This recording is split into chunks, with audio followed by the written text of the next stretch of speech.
Good afternoon. Welcome to the MIT Alumni Association Faculty Forum online broadcast, where alumni interact with MIT faculty about innovative research and on timely topics. I am Judy Cole, the Alumni Association EVP and CEO, and I will serve as the moderator. To participate, input your username and location, and then type your question at the bottom of your screen. We won't cover every question in the next half hour, but we will do our best to answer as many as possible.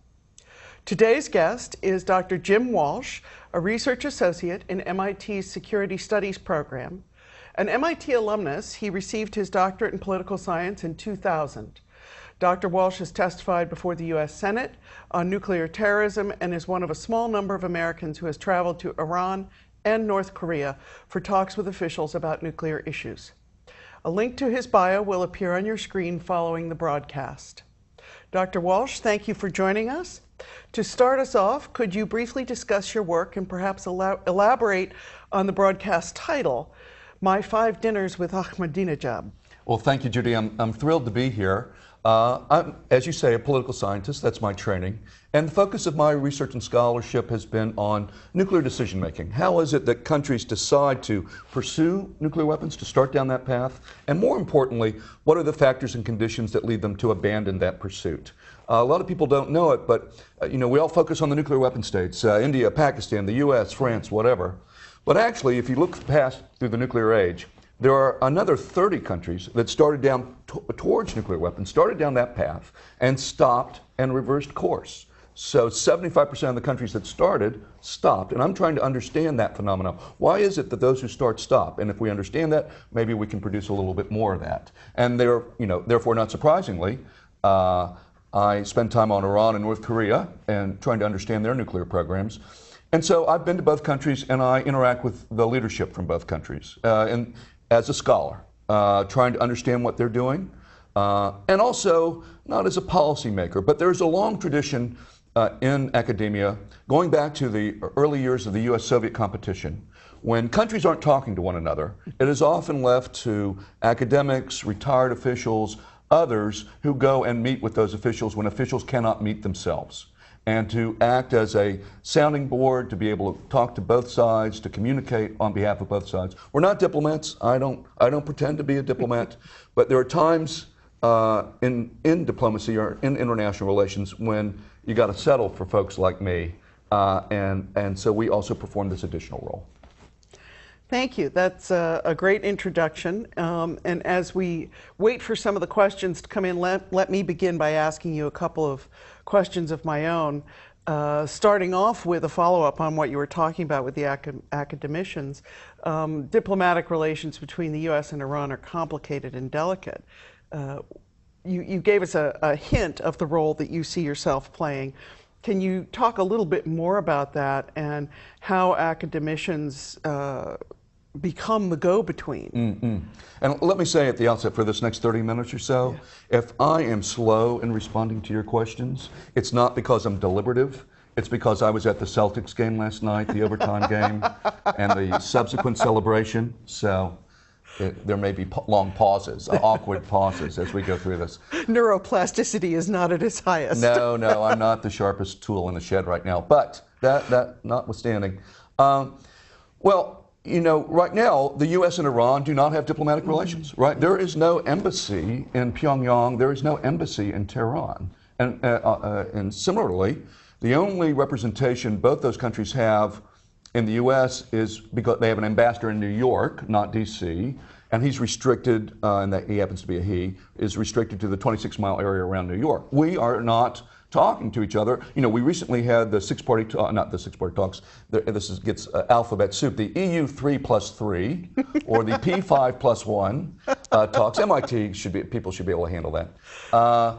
That we had in most recently in Baghdad. We have another set of negotiations coming up in Moscow within the month. But those are happening, at least until recently, once a year. Once every other year. And so it's a dangerous situation when you're not talking to your adversary, when you're not talking, it's great to talk to your friends, but they're your friends, right? It's more important to be talking and having diplomatic relations with people with whom you don't get along, so that you can recognize and avoid making errors and mistakes that lead to wars that no side really wants to have. So again, part of it is research for me, because I'm trying to understand these countries' nuclear decision making and how that might go in different directions. As I've studied other cases, Egypt, Australia, Italy, lots of different countries. But there's also a functional responsibility I have to be able to talk to them so that they can better understand the U.S. position. And for me, when I return home, to talk to my friends in the State Department or in the executive branch or in Congress to explain to them how it is that the Iranians or the North Koreans see the same set of facts. So what do you think are some of the most common misconceptions that the U.S. general public have about nuclear activity in Iran or North Korea, as well as sort of what you're describing in terms of the diplomacy suggests that there are a lot of common misconceptions? There are a lot of common misperceptions, and I don't know, I'll try to cover some of them briefly. On Iran, I think most people think Iran, a lot of folks think Iran has a nuclear weapon. It does not. A lot of people think it's made a decision to build nuclear weapons and is rushing towards that. And that's not the case. There is a terrific public document that is put out each year by the Director of National Intelligence. It used to be the CIA, but this is the U.S. intelligence organization that sits atop all 16 U.S. intelligence agencies. And every year they put out a public report. And I urge people to look at that. It's online. It's easy to find. And what the DNI has concluded, and with which I agree, is that Iran has made a capability decision, not a bomb decision. They've said to themselves, well, we want to be in a position where if we wanted to, at some future point, to be able to build a nuclear weapon. And the way to do that is we need to have the capacity to enrich uranium. You build nuclear weapons, you have to have highly enriched uranium, or you got to have plutonium. They do not have any highly enriched uranium. So they could not build a bomb tomorrow even if they decided to. What they have is low enriched uranium, which if it was continued to be enriched, would eventually be highly enriched uranium. But all those facilities are under IAEA, International Atomic Energy Agency, monitoring. But they have not yet made the decision to build a bomb. Now, viewers may ask themselves, well, what's the difference between making a capability decision and a bomb decision? Aren't those things the same? And the answer is no. Remember what we had talked about just a minute ago in my study of nuclear weapons decision making. And all those countries that started down that path, most of them stopping and reversing course. Well, in the main, not exclusively, but in the main, the countries that started and stopped are countries that made a capability decision, not a bomb decision. Most of the countries that got nuclear weapons, they made a bomb decision. They said, I want it now, I'm going to make it a governmental priority. The other one said, yeah, I'd like to have that, let's keep that open. Well, stuff happens along the way. Changes in leadership, earthquakes, conventional wars, stuff happens. Economies, money. Economies, and they often drift aside. And so the irony is that when it comes to nuclear weapons, it's not about the science or the technology. It's really about political will and political commitment. That's the most important variable. So Iran right now has yet to make the bomb decision. And so the focus of U.S. policy and policy of the P5+1, I think, has to be on not doing anything that pushes them to that decision, and then starting to pull them away further and away from that. For North Korea, I think obviously the main misconception is people think North Korea is crazy. It's not. It's a rational state that's fighting for its survival. It's a nasty, evil, brutish state, but it's a rational state. It engages in provocative behavior for a reason, for both domestic reasons and for bargaining reasons with the external world. But this is a country that survived when most communist countries have failed, and it hasn't been an accident that it survived. It's played a bad hand fairly well, but that doesn't mean it can't make mistakes. And that's what I worry about. I worry about a North Korea making mistakes and bad outcomes there. This sort of follows up on the misconception idea, because I think many people, probably myself included, I hate to confess, aren't sure whether or not the concept of a country's assured destruction in the event of weapons usage would be a force in controlling their potential use. Now, you've clarified that a little bit with the capability versus bomb decision, but how does that apply in these countries? Yeah, first of all, I don't want any country to have nuclear weapons. Right. That's the first order of business, and including those that already have them, and I include all those countries on that list. But I think there's this misconception that the day Iran gets the bomb, it's going to use it, right, and attack it. There are very few states in the international system that commit suicide. You know, you look seriously. I mean, there are very few countries that purposely say, "I want to end our existence today." That doesn't mean that there can't be miscalculation or error. We saw that during the U.S.-Soviet competition where we almost had nuclear exchanges, right? But that wasn't by design. No one was seeking their self-annihilation. You know, Iran has been pretty much a status quo power. This is, people don't like to hear this, but they have not fought. We've had the revolution since 1979, so we're going on 4 decades. It has not initiated any wars. Right? Iraq attacked it. We had that bloody Iraq-Iran war. Yeah. Well, that was Saddam Hussein who started that war, right? So there's a lot of hot rhetoric out of Iran, and people tend to listen to the rhetoric. I always say, again, as a political scientist, let's look at behavior. And so up till now, and things are starting to change in a way that's worrying, but up till now, Iran has been careful not to press beyond a certain line, has not directly put itself in a situation where there would be a confrontation with Israel. There is a lot of land between Israel and Iran. And when Iran has had opportunities to sort of get up close and personal, it has declined those opportunities. So I don't think, you know, if Iran got the bomb, I think that would be terrible. But I don't think they turn around and use it. I don't think either Iran or North Korea seek to commit suicide. If anything, like most countries, what they seek is to hold on to power. Yeah.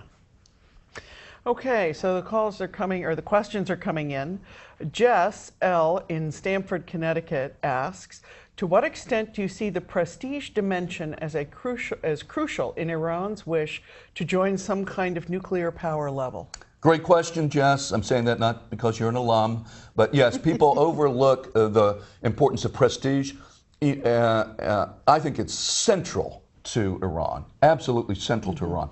I was surprised when I went to North Korea. I really thought of North Koreans more as bargainers and where prestige mattered less. But even there, I think it matters.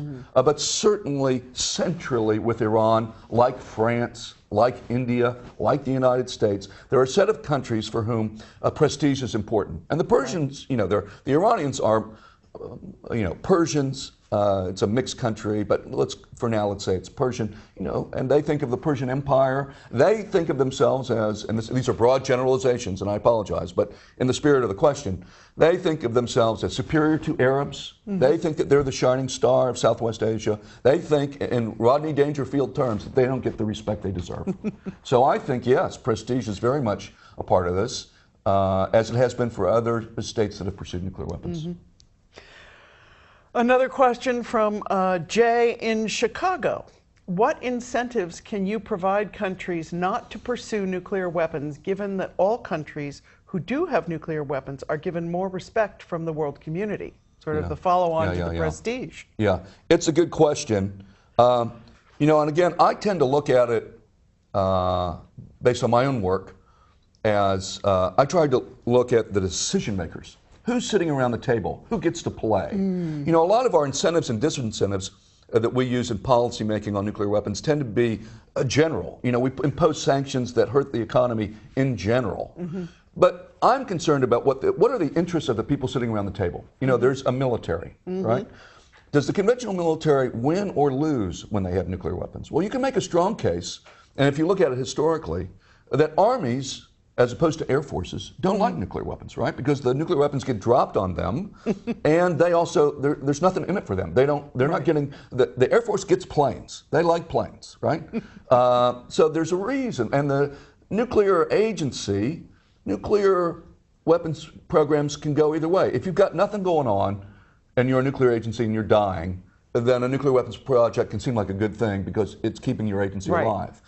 Alternatively, if you show them a path where they can survive and in fact do better without nuclear weapons, but by focusing on civilian nuclear activities, then you shift the balance of interests and incentives for that player who gets a vote who's sitting at the table.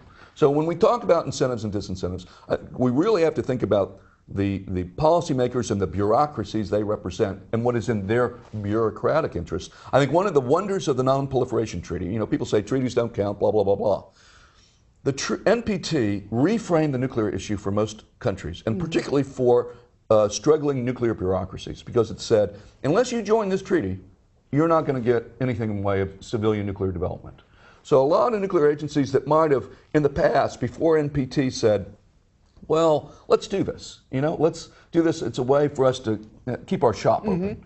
Suddenly, their whole incentive structure changed, and then they became advocates for the treaty. So I think you really have to take a micro look and look at what ways that you can pick off players sitting around that table and change the frame in which they have interests and suffer costs. Fascinating. That was probably way too long an answer, and I apologize to whoever asked that question. Eric in Aspen, Colorado, lucky Eric, do you have an idea of how the average Iranian citizen feels about nuclear weapon development in Iran? There's a lot of polling. I should say, Eric, that my daughter's going to UC Boulder next year, so I'll be visiting Colorado for the first time in a long time. The average public, well, there's polling that's been done over the years, and there isn't a lot that's done right now. In the early years, people were overwhelmingly opposed to nuclear weapons and in favor of nuclear power. As this dispute has dragged on for more than a decade now, the number supporting nuclear weapons has increased over time. I think that's probably just a sort of frustration, I'm guessing, where people say, screw it, fine, we'll go for nuclear weapons if we're going to have this. But Iran is a religious society, right? It's a theocracy. The supreme leader has issued a fatwa saying that nuclear weapons are morally illegitimate. He can change that, by the way, right? That's not written in stone. But there is a sense in which there's a moral dimension to this. So I think in the main, if the average Iranian is angry that there are sanctions being imposed on the country, and angry that they're isolated, and they feel that they're entitled to have civilian nuclear power, I don't think a majority has crossed over to say we want nuclear weapons. I don't think that's the case. John in Wilmington, Delaware asks, most Americans' knowledge of Mahmoud Ahmadinejad is based on his public statements, most often through translation, and consequently they don't have a deep understanding of him. What is he like personally? Okay. Well, I've spent about 16 hours with him at these dinners. He's an unusual politician. He's not a Boston politician, glad-handing, hail fellow, how are you sort of guy. He's shorter than I am, which is, awesome. And doesn't interact personally. As a matter of policy, he has said, some of the outrageous things he said have been outrageous and taken out of context. Others have just been outrageous. Others have suffered from bad translation. But the thing to know about him is he thinks of himself as the intellectual, as the debater. When we're sitting at these dinners, we'll all go around the room and ask a question, and then he'll respond to them serially. And he's pretty impressive at doing that. Does he speak English? He does it through translation, but he understands some English. You can tell that he understands some of the questions. He's a clever politician. He's done things in Iranian politics that no previous politician has done. He's also his own worst enemy. He has a high opinion of himself. What people don't know, the biggest misconception is they think Ahmadinejad runs the country. He doesn't. Number one, it's the supreme leader. The supreme leader is, in the words of George Bush, the decider. Secondly, they had a falling out, I guess almost a year ago now, and there continue to be rumors swirling this week about whether the inner circle of his advisors would be put under arrest and whether he would actually finish out his term. He's a lame duck. They have Iranian presidential elections a year from now in June of 2013. But in any case, whether he's a lame duck or not, his power has declined, and he is not at all as important a player as he was before. But my own sense of him, again, only 16 hours. My own sense of him is he's not going to go quietly, right? He's not someone to give up. He's going to do something over this next year to try to retain his power. He won't be able to run, but to have others in his circle or his people who support him be able to continue to have a say in Iranian politics. So he's a wild card. And he's someone who has flipped his position on the nuclear issue. Everyone thinks he's pro-nuclear weapons. For a long period of time, he was sending messages to the White House through intermediaries saying he wanted to negotiate. That deal that they tried to have in September of 2009, that was his deal. But now that he's out of power and there are negotiations, now he's opposed to negotiations. So again, it's about domestic politics. A lot of these folks are going to support something or oppose something, not so much on the merits, but what it means to them domestically, politically, as they fight for power. Fascinating. Matya in Waltham, Mass. Asks, is there a price for oil below which Iran's budget is no longer sustainable and they will be forced to abandon their nuclear program? How does money work in this Well, there are lots of parts to that question, and that's a good question. First of all, you're right to say, or just implicit in the question, Iran is dependent on oil for its economy, no doubt about it. There is a sort of irony here, though, that the more intense this political conflict is, the higher the price of oil goes, however, right? Yes. Because people worry about the Strait of Hormuz, they worry about Iranian supplies. So that's kind of an incentive to keep the tension going. It could be. Iran fought the Iran-Iraq War for almost a decade. And it's hard to imagine, and we sanctioned, the West took the side of Iraq. It said it was neutral, but sanctioned both, but supported Iraq, Saddam Hussein. They made it through that. These aren't people who are going to, you push them and they're going to fall over. Now, I think the banking sanctions and the oil embargo has hurt them. But again, it's about, it's a very indirect approach to try to hurt everyone in the society with the hope that if everyone's unhappy, and that will then affect the leadership, and then it will affect the particular people in the leadership. I really think that when it comes to costs and benefits, they both have to be targeted to the decision makers' interests. And that's a better set of sanctions and a better set of incentives than trying to do it generally and hope indirectly that affects decision making. And again, it comes back also to the question asked before. There's also a pride issue here, right? So they're not going to wave a white flag and capitulate. The way this thing gets solved and the way diplomacy works in the real world is that you provide an out for people so that they can walk away and still turn to their own domestic population and say, we won. If you don't do that, there are very few countries that commit suicide, and there are very few countries that say, you're right, I'm wrong, I give in. That just doesn't happen. Richard in New Jersey asks, who do you feel are the leaders in Iran? What is the relationship between Ahmadinejad and the religious leadership, and who's calling the shots? It's a good question because, like the United States, and I don't want to push this analogy, and certainly prior to 2009, power in Iran was decentralized. The supreme leader, it's the supreme leader, it's the supreme leader, it's the supreme leader. But it's not like he's signing checks every Friday, right? I mean, he's one guy over a large country and in which many institutions have a say. So the clerics count, and the clerics and Ahmadinejad do not get along. Remember, Ahmadinejad was the first civilian elected president. Right. Everyone previous to that was a cleric. He is not a cleric. And so there's been a big falling out there.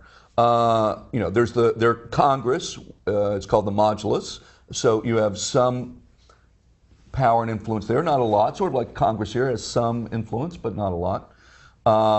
There are independent foundations who have amassed tremendous wealth and have influence in indirect ways. And the IRGC, the Iranian Revolutionary Guard, I think, if I'm ranking what's most important, I would put the Supreme Leader first and the IRGC second. But power is diffuse, and you have changing alliances over different issues depending on whose ox is being gored. Fascinating. Let's take another question. Peter in San Francisco. The Iranians have expressed fears that the UN inspectors will go beyond their mandate and do some additional spying. From past experience in other countries, how justified is this fear? Well, you guys are an impressive audience. Obviously, you've read your stuff. It's, I think there are a couple of different things going on here. Sadly, IAEA has been compromised in the past. Now, that's not the norm. It doesn't happen all the time, but it has happened. And, it's legitimate to be concerned about that, especially because what IAEA wants right now, the whole kerfuffle is over Parchin, and Parchin is a military base. Traditionally, IAEA has not had access to military bases, right? They don't come on U.S. military bases, and they don't go on French military bases. So, strictly speaking, this is an issue. There's a question about IAEA's mandate and how far they can press into what are sensitive facilities. Now, the reason why they're in these is because I think quite rightly, we suspect that there was illegal nuclear weapons related work done there prior to 2003.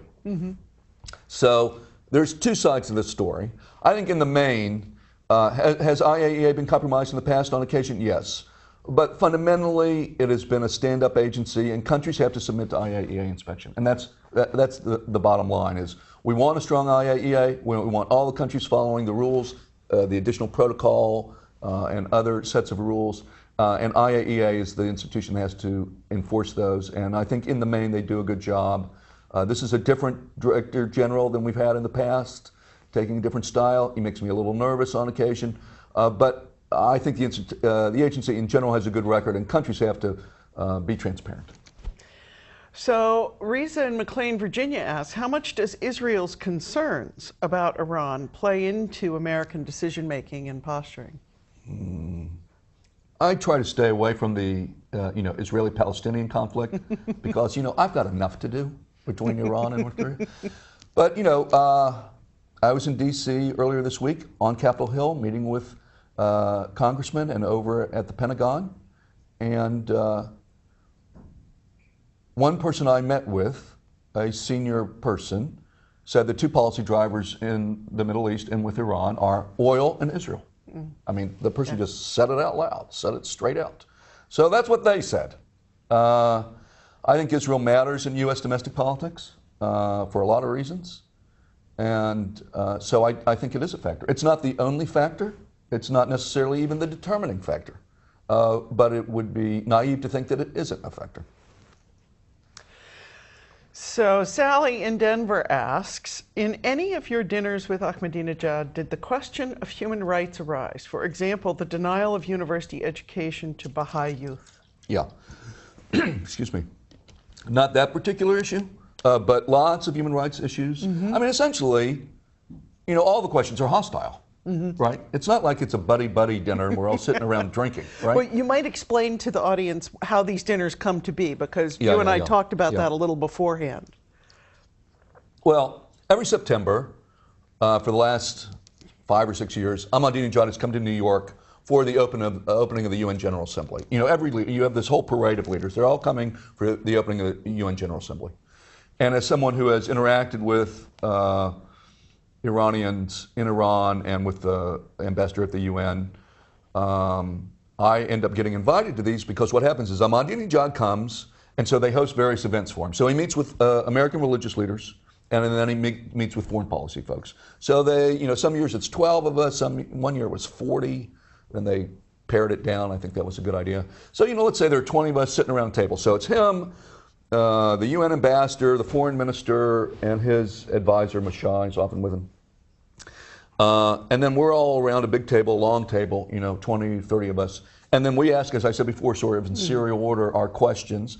Almost all the questions are, negative questions. What about the nuclear program? What about human rights? What about this? What about that? What about Israel? And I myself have raised individual cases of people who have been arrested and imprisoned. So those questions get asked. Sometimes the answers are good. Sometimes the answers are, skirt the issue. But those questions are being asked. Yes. What sort of answers do you get? On human rights? Yeah. Well, a typical, Ahmadinejad is a bit of a debater, so he'll often try to turn the table and say, human rights, well, look at all the people in U.S. prisons. That'll be one of his talking points, right? Or if there's some human rights issue here, like the Chinese are doing now that we press them on human rights, they come back at us. So there's a little bit of that. Sometimes you get, I'll look into the issue. So, we had the hikers thing. We all asked, the hikers was asked about. I think he was trying to get them released and thought he was going to get them released. And again, in domestic politics, then people who didn't want to see Ahmadinejad get a victory tried to deny him that victory internally in Iran so that they weren't released. So sometimes the answers are debating points where it's either denied or they say, oh yeah, well you're worse than I am. Sometimes the answers are, we'll look into that. Okay, we're almost out of time here. So the last question I want to ask you is, what haven't we asked you that you feel is really important for people to know? Oh man, I hate that question. I didn't try that one out on you before either. Yeah. All right, so let me talk. We've talked about Iran the whole time. Let me talk about North Korea a little bit. So I'm worried about the Korean Peninsula. Yeah. And I'm worried about it for reasons that people are not paying attention to. Everyone thinks that North Korea, what happens? North Korea gets a bomb, and then they attack South Korea, or they attack the U.S. I think that's ridiculous. I'm worried about accidental war in the Korean Peninsula. This guy, the new leader, Kim Jong-un, 20-something years old. His father had 20 years to prepare for the job and took 3 years to consolidate his position. How long is it going to take Kim Jong-un to do that? So you have a young leader, inexperienced, trying to consolidate his position in a military-first society, right? And we have South Korea, who has completely changed their military doctrine after the Cheonan incident and the island shelling to, in my view, a more aggressive posture that will seem threatening to North Korea. So let's say someone makes a mistake, whatever it is. The North Koreans miscalculate and they cross the line, or something happens, something accidental happens. Well, what happens? Then you have South Korea, with a much more aggressive military posture and doctrine. They're going to respond. And then you have a young, inexperienced leader who has yet to consolidate their position. Is he going to back down, or is he going to feel compelled to respond? Well, that's how you get up the escalatory ladder. Yeah. That's how you get a war that no one intends, that no one wants, but you get nevertheless. Right. And we are not focusing on that. The only people I know who focus on that, the only people talking about this, are the people I talk to in Korea who are soldiers, U.S. soldiers, stationed in Korea. I cannot get anyone else to think about this problem. So that's one thing we're not talking about. Wow, that's a scary one. I think we could spend a whole nother half hour on that topic alone. We are out of time, so on behalf of the MIT Alumni Association, thank you for your insights. And thank you to our viewing audience for joining us. We encourage you to continue this discussion on our blog, Slice of MIT, by following the link that will appear on your screen. This webcast marks the last Faculty Forum Online of the season. Please join us again in the fall as we begin another series of chats with MIT faculty and researchers. Have a good summer.